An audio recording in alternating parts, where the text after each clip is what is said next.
Functions and relations, sections 1.1 to 1.2. A relation is a set of ordered pairs. It may be expressed either by listing the ordered pairs or with a formula. Here are two examples.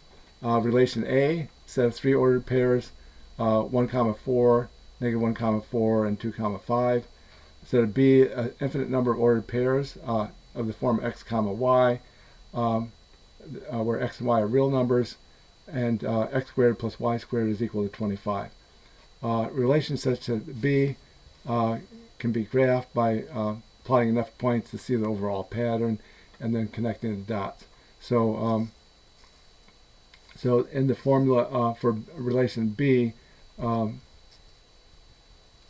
if x is 0, this x squared term will drop out. We'll have y squared is 25, so that means y has to be plus or minus 5.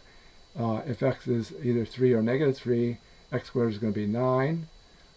In order to add up to 25, y squared has to be 16.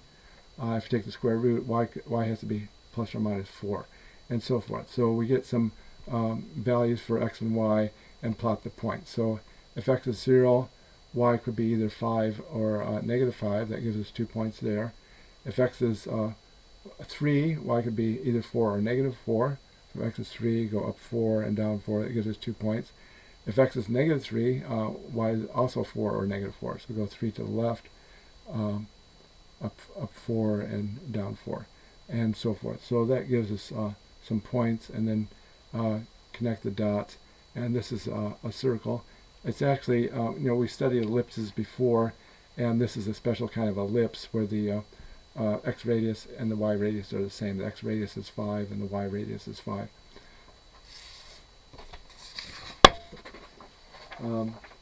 The domain of a relation is a set of possible first coordinates. The range is a set of possible second coordinates. If we go back, to relation B, that was the circle with radius 5. We see from the graph that the x coordinates might have to be between negative 5 and 5, and the y coordinates also are between negative 5 and 5. So that means the domain in set builder notation, the set of x such that negative 5 less than or equal to x less than or equal to 5. The range is a set of y such that negative 5 less than or equal to y less than or equal to 5. So looking at the graph, the biggest x value is at 5, the smallest x value is at negative 5. Same with y, the biggest at 5, smallest at negative 5. Okay, so another way of doing it is from the formula.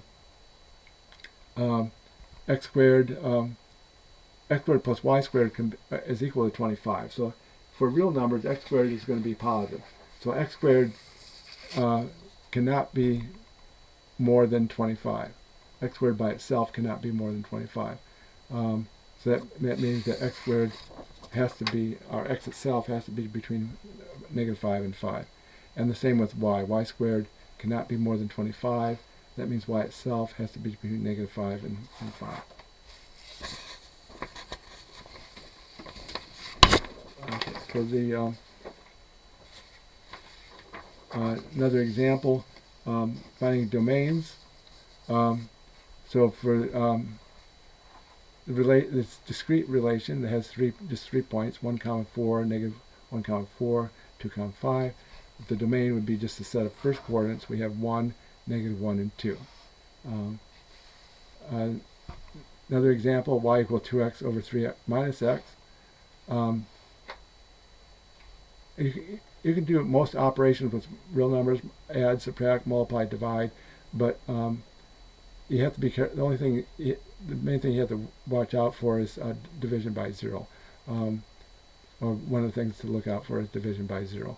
So you can't have denominator 0. So x cannot be 3. So the domain would be a set of all numbers x such that x is not equal to 3. There's also another way of expressing this with interval notation. Using interval notation, x has to be between negative infinity and 3, or 3 and infinity. So it's the interval from minus infinity to 3 union the interval from 3 to infinity. Y equal square root of 4 minus x squared. As long as we're working with real numbers, the expression under the square root cannot be negative. That means 4 minus x squared has to be at least 0. If you solve for x, yeah, that means 4 is greater than or equal to x squared, and that means that x has to be between negative 2 and 2. In set builder notation, it's a set of x such that minus 2 less than or equal to x less than or equal to 2. In interval notation, we have negative 2 comma 2 with square brackets indicating we're including the two endpoints. Here, up in this example here, I use round brackets because we're not including 3 and we're not including negative infinity or infinity. Okay.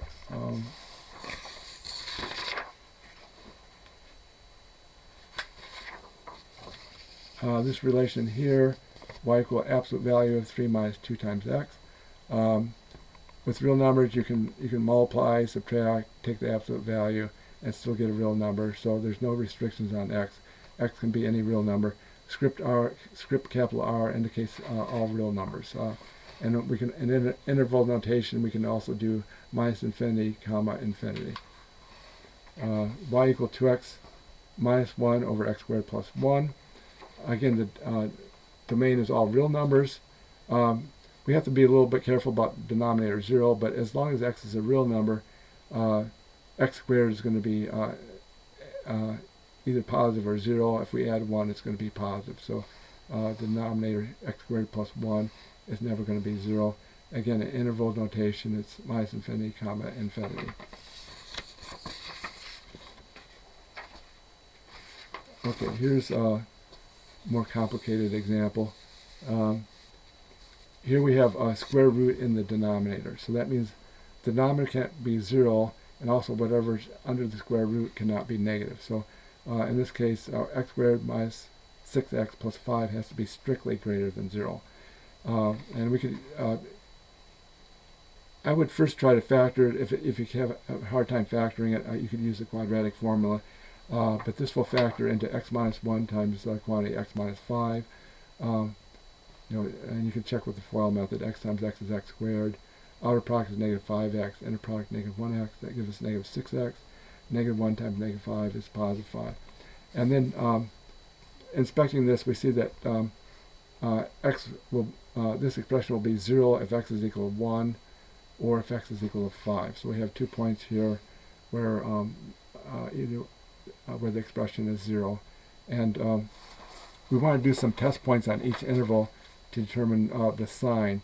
So we want to pick a number less than 1, a number between 1 and 5, and a number bigger than 5. So I chose 0 for the number less than 1, and plugged it into this formula here. 0 minus 1 is negative, 0 minus 5 is negative, negative times negative is positive. So the sign on this interval here is positive. If you put in, for the interval from 1 to 5, I use 3 as a test point. 3 minus 1 is positive, 3 minus 5 is negative, positive times negative is negative. So on this interval, the expression will be negative. And then for the interval for x bigger than 5, I use 6 for a test point.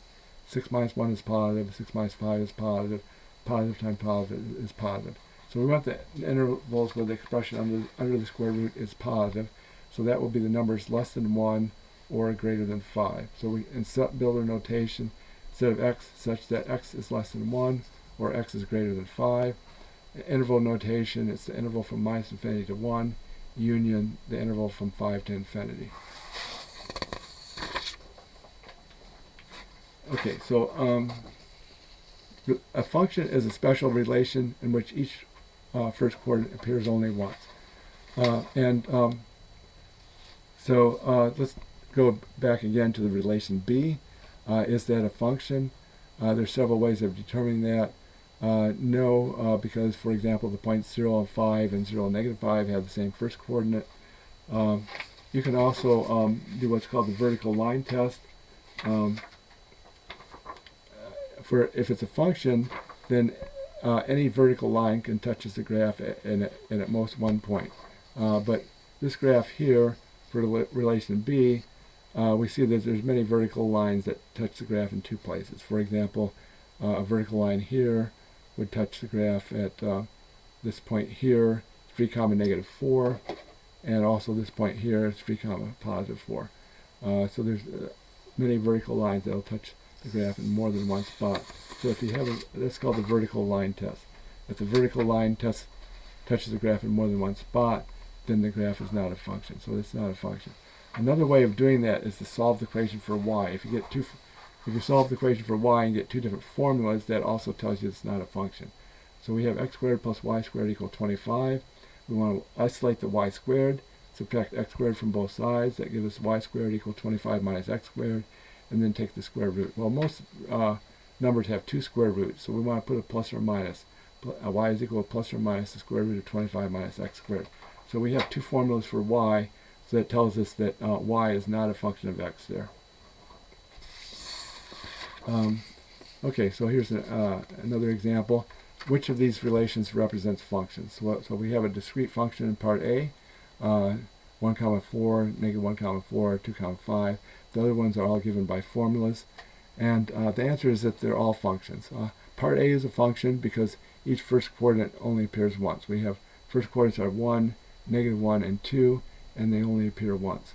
The other ones are functions because we only have one formula for y. We have y equals, y equals, y equals, y equals, y equals. So it's only one formula for y, so they're all functions. And that concludes this presentation.